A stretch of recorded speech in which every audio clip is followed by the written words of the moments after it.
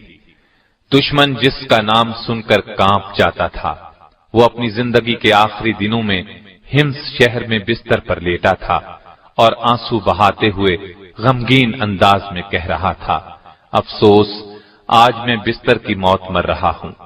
اللہ کی قسم، میں نے شہادت کے شوق میں بے شمار جنگیں لڑیں، میرے بدن کا کوئی جوڑ، کوئی حصہ ایسا نہیں جس پر تیر یا تلوار کے زخم کا نشان نہ ہو، لیکن مجھے شہادت کی موت نہ مل سکی۔ اور ان الفاظ کے ساتھ ہی ان کی روح پرواز کر گئی۔ انا للہ و انا الیہ راجعون۔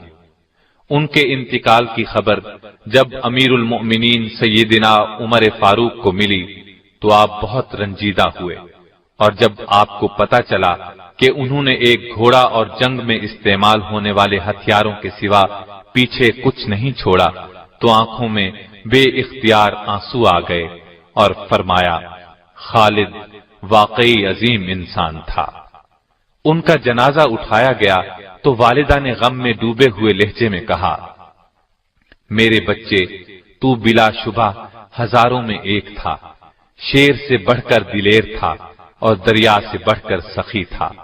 تو نے امت مسلمہ کا دفاع اسی طرح کیا جس طرح شیر اپنے بچوں کی حفاظت کرتا ہے۔